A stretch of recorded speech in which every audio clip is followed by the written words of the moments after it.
Shalom Ubracha. Ce Shabbat sera le premier jour de Chag HaSukkot. En Israël, il y a un seul jour de Yom Tov. En dehors d'Israël, Shabbat et dimanche seront les deux premiers jours de la fête. Au sujet de Sukkot, il est écrit dans Vaïkra, chapitre 23, versets 42-43. Basukot teshvu shivat yamim kol ezrach be'Israël. Vous demeurez dans des Sukkot, des cabanes, durant 7 jours, tout membre d'Israël. C'est un commandement positif, une mitzvah tassée. Étudions cette mitzvah d'après le Pshat, le Remez, le Drush, le Sod et bien sûr la Chassidoute. Rashi nous donne le Pshat. À la sortie d'Égypte, pendant 40 ans, il y avait 7 nuages de gloire, Anané à Kavod, qui accompagnaient les Béné Israël. Un nuage au niveau du sol, qui éliminait les serpents et les scorpions. Un nuage au-dessus, qui les protégeait de la chaleur du désert, comme une clim. 4 nuages aux 4 coins cardinaux, qui lavaient les vêtements et les agrandissaient si nécessaire. Et un 7e nuage, qui le jour les guidait comme un GPS, et qui devenait une colonne de feu la nuit, pour les guider et pour les chauffer pendant les nuits froides du désert. En fait, Hachem pourvoyait à tous leurs besoins, comme une mère qui protège son bébé. Et aujourd'hui, nous vivons dans la Souka pour témoigner notre confiance absolue en Hachem. Normalement, Hachem aurait dû nous ordonner de vivre dans la Souka à Pessah, lorsqu'on est sorti d'Égypte, et pas 6 mois après, en Tishri. En fait, c'est pour que les nations ne disent pas que l'on demeure dans des Sukkot au printemps par confort, car c'est plus agréable. Par contre, en Tishri, lorsqu'il y a du vent et de la pluie, il est évident que l'on vit dans la Souka que parce qu'Hachem nous l'ordonne. Au niveau du Remez, maintenant, il est écrit dans le Yakut Shimoni, Parashat Emor, Kol HaMekayem mitzvat Souka ba'olam hazeh, Zoché leshev besoukat oro shel Léviathan. Toute personne qui accomplit la mitzvah de Souka dans ce monde méritera de s'asseoir dans la Souka constituée avec la peau du Léviathan, à l'ère messianique. Il s'agit de la grande Souda, du grand repas que l'on fera tous avec le Mashiach. On arrivera alors à un niveau de bitul bemetsiout, d'annulation totale de soi, comme un poisson cachère, qui est complètement pur, tahor, car il ne peut vivre en dehors de l'eau. C'est pourquoi d'ailleurs que l'on peut consommer les poissons sans shrita, sans abattage rituel. Au niveau du Drush, le Baal HaTurim explique que les 7 jours de Sukkot correspondent aux 7 nuages. D'autre part, au-dessus de la lettre Chaf du mot Basukot, il y a un tag de 3 traits appelé Keter, couronne, alors que cette couronne se trouve uniquement sur les 7 lettres Shatnesgetz, le Shin, le Aï, le Tet, le Nun, le Zay, le Gimel, le Tzadik. Ceci, c'est en fait pour souligner que la lettre Chaf, qui a pour valeur numérique 20, est la hauteur maximale d'une souka. 20 amot, 20 coudées, à peu près 9,6 mètres. Au niveau du Sod, la Kabbalah explique que les dimensions minimales d'une souka sont 7 fachim sur 7 fachim, 56 cm sur 56 cm, et 10 fachim de hauteur, 80 cm de hauteur, ce qui donne un volume minimal de 7 x 7 x 10 égale 490, qui correspond à la valeur numérique du mot tamim, être complet. On ne peut être complet que si après les 10 jours de Shuvah, on passe aux 7 jours de joie de Sukkot, du bitul du Yud, du 10, aux 7 midot, en accomplissant concrètement la mitzvah de la Souka. La Chassidoute enseigne que tout ce que l'on n'a pas pu obtenir avec les larmes à Rosh Hashanah et Kippour peuvent être obtenus dans la joie à Sukkot. L'essentiel d'une souka est le srach, le feuillage, qui constitue son toit. Or, srach a pour gematria 100, correspondant aux 100 sonneries du shofar de Rosh Hashanah. De plus, le Kohen Gadol ajoutait à Kippour un ingrédient à l'encens au Ktoret pour créer un grand nuage épais dans le Kodesh HaKodashim, dans le Saint de Saints, qui correspond à la Souka. C'est pourquoi chez Chabad, on a l'usage d'avoir un srach épais, un feuillage épais. D'autre part, Sukkot s'appelle Chag HaAsif, la fête où l'on rassemble les récoltes pour les stocker dans les greniers. Il ne faut pas que toutes les téphilotes, toutes les brachot que l'on a cueillies, tous les Chatima Tova restent à la synagogue. On doit les faire rentrer concrètement dans nos maisons en accomplissant les 2 mitzvot de Sukkot, vivre dans la souka, en tout cas au moins prendre ses repas, et prendre et accomplir la mitzvah des 4 espèces, des Arba Minim. Il est écrit « Vesamarta bechagecha » et tu te réjouiras dans tes fêtes, à Pessah, Shavuot et Sukkot. Mais pour Sukkot, la Torah mentionne 3 fois que l'on doit être besimcha. Peut-être car Sukkot est la 3e fête de pèlerinage, après Pessah et Shavuot, Shlosha Regalim, mais surtout parce que cette simcha doit se traduire dans nos 3 vêtements, dans nos pensées, dans nos paroles et dans nos actes. La Chassidoute précise aussi que si Sukkot dure 7 jours, c'est parce que pendant les 7 jours de cette semaine, on reçoit la simcha pour tous les jours correspondants de l'année.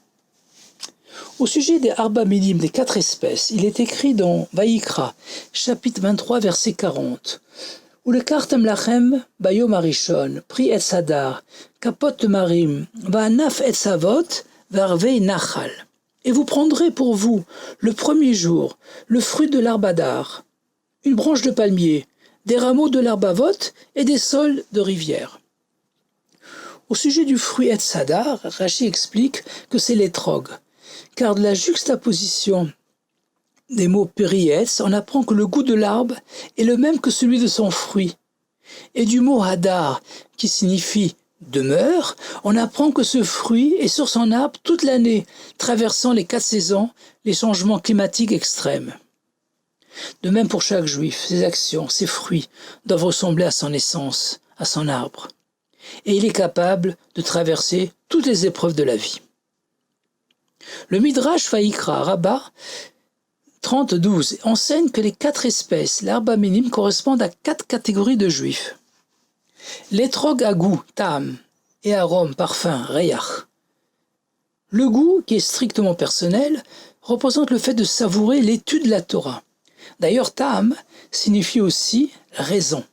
Reyach, le parfum, qui profite aussi à son entourage, représente les bonnes actions, les maasim tovim.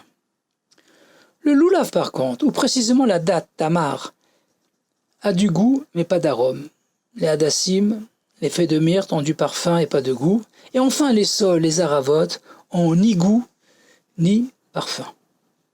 En dépit de leurs différences, on doit tous les réunir en un agouda achat, un seul bouquet. En parenthèse, les 3 derniers sont attachés, car dans le verset, ils sont reliés par des vaves, l'étrog restant à part. Et ceci, car il s'agit d'une seule mitzvah. Cette unité du peuple juif entraîne la kapara, notre rachat, et donc des brachot pour toute l'année. Comme l'étrog excelle en tam et reyach, il risque d'être orgueilleux. C'est pourquoi dans le Sefer Mamarim 5717, page 102, le Rabbi nous enseigne que les lettres du mot étrog sont les rachet tevot, les initiales des 4 mots du Teilim chapitre 36 verset 12, Al tevoeni regel gaava, ne fais pas venir vers moi le pied de l'arrogant. Au sujet de l'étrog, l'Admour Hazaken, en s'appuyant sur un midrash, il s'agit en fait d'un manuscrit qui n'a jamais été imprimé, enseigne que Moshe Rabbeinu, pour accomplir la première fois la mitzvah des Arba Minim, a envoyé des émissaires sur des nuages de gloire chercher un étrog en Calabre, en Italie. Ce tidour est d'ailleurs mentionné par des nombreux poskim, comme le Khatam Sofer. Au sujet du loulav, il est écrit capote sans la lettre vav. Rashi apprend qu'en fait, ce n'est pas un pluriel et qu'on utilise un seul loulav, une seule branche de palmier. Une autre raison est que les feuilles du loulav doivent être serrées entre elles, collées. D'autre part, une des raisons pourquoi on fait la bracha que sur le loulav, al netilat loulav, et pas par exemple à l'arba minim ou à la hétrog, et que le loulav est l'espèce la plus grande. Cependant, la chassidoute explique que c'est par la mitzvah des arba minim que l'on fait descendre dans ce monde matériel les orot godolot, les grandes lumières de Bina qui brillent dans la soukha. Elles descendent dans Da'at, puis dans les 6 sentiments, les 6 midot, et enfin dans Malchut. On retrouve d'ailleurs ceci dans le mot loulav, composé de lamed vav, les 36 combinaisons des 6 midot entre elles, 6 fois 6, et de lev, le cœur, qui ressemble à un étrog, représentant la sphira de Malchut. Au sujet des hadassim, les branches de myrte ressemblent à des cordes tressées, car ces 3 feuilles qui poussent à la même hauteur doivent recouvrir la tige. Ces 3 feuilles correspondent à nos 3 vêtements, pensées, paroles et actes, qui doivent être cohérents, conformes, égaux entre eux.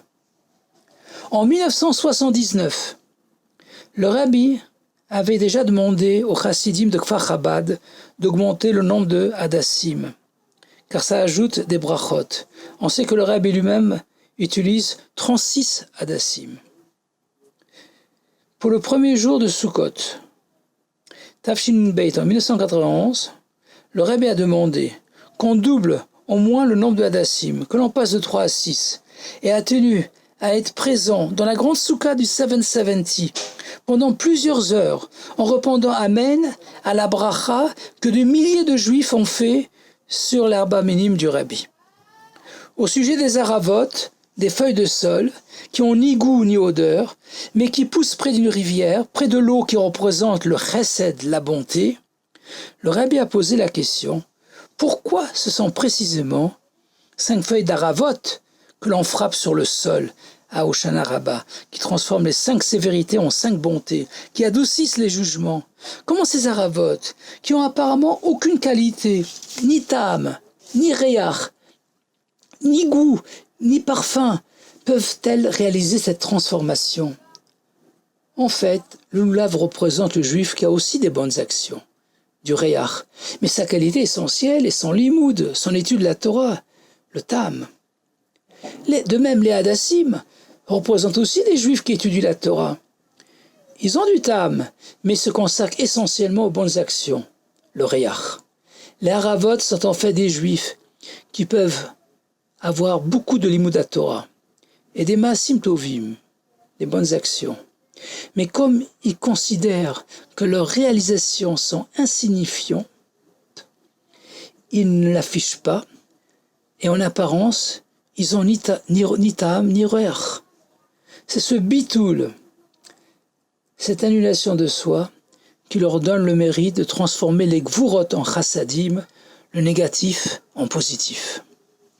On peut conclure avec une question.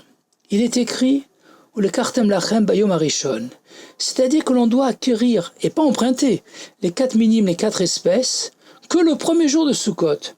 C'est pourquoi il est écrit dans le Yom Yom, et rapporté dans le Sefer HaMinagim Chabad, que lorsqu'on veut faire profiter un autre juif de la mitzvah d'Arba Minim, on doit, avant de lui remettre, dire la formule « Matana almenat la chazir ». C'est un cadeau à condition de le rendre.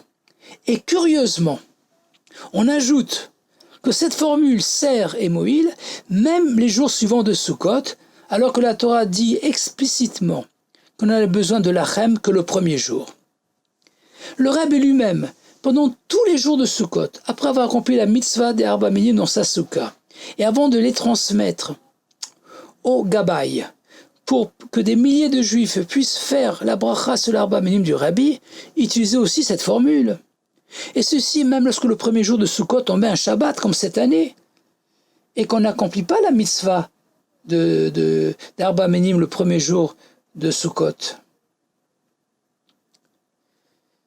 La raison est que nous devons être Metzapim les biat Mashiach kol rega. À chaque instant, on doit guetter la vue du Mashiach, et plus particulièrement à Sukkot. Le Zohar HaKadosh dit que la fête de Sukkot est un moment propice pour le dévoilement du Mashiach. Et on trouve une allusion à ceci dans un des noms de la fête, Chag HaAsif, la fête du rassemblement, le rassemblement des exilés. Or, dans le Beit Hamikdash Ashlishi, le troisième temple avec Mashiach, on a besoin du Lachem pendant tous les 7 jours de Sukkot, d'après Tosfot. Or, comme le Rabbi l'a affirmé maintes fois dans les conclusions de ces sikhot de Sukkot, avec le dévoilement du Mashiach, on sera tous transportés sur du nuage de gloire à Yerushalayim Ira Kodesh, à Jérusalem, la ville sainte, au Beit Hamikdash Ashlishi. Et donc la formule Matana al-Mat la-Chazir sert tous les jours de Sukkot. Que tout ceci se réalise miad mamash, et que l'on mérite cette année de s'asseoir tous dans la soukha du Léviathan à Yerushalayim, avec le dévoilement du Rabbi Melech HaMashiach, Yechi Adonenu Moril Rabbeinu Melech HaMashiach Leolam Vaed, Shabbat Shalom, V'Chag Sameach, à Gute Shabbos, à Gute Yom Tov, et à bientôt à la Simchat Beit HaShova du troisième temple.